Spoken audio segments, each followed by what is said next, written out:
Mesdames et Messieurs les élus, je vais commencer tout d'abord par remercier de leur présence tout d'abord une ancienne internée du camp de Rio Cross, Madame Angelita Bettini, qui est venue, qui nous arrive donc de la ville de Toulouse avec sa famille.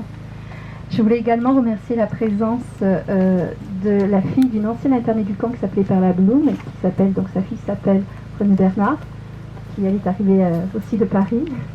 Et puis je voulais également remercier la présence de la famille d'Ida Lorbert, dont nous avons ici la petite fille, Anne, et l'arrière-petite-fille, qui s'appelle Clara, qui a 1 mois et demi, qui doit être certainement la plus jeune personne de cette assemblée, et qui déjà commence à s'intéresser à l'histoire.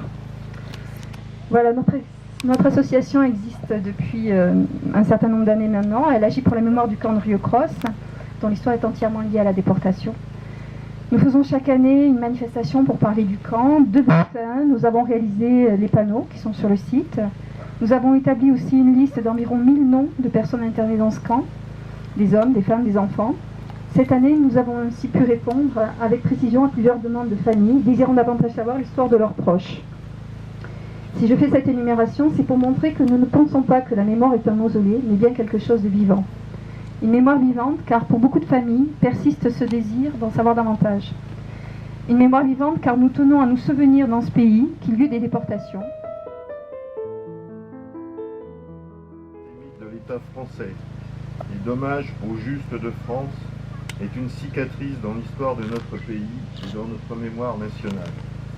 Les 16 et 17 juillet 1942, 13 152 juifs, des hommes, des femmes et des enfants, furent raflés en France, dans les rues de Paris et de sa banlieue.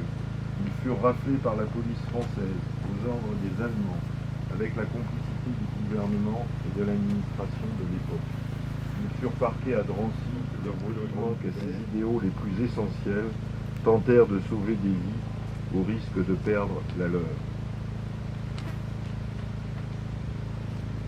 Ils furent des milliers de héros, des milliers à refuser l'inacceptable, des milliers pour qui la liberté, l'égalité et la fraternité, inscrites sur les frontons de nos bâtiments publics, valaient tous les sacrifices.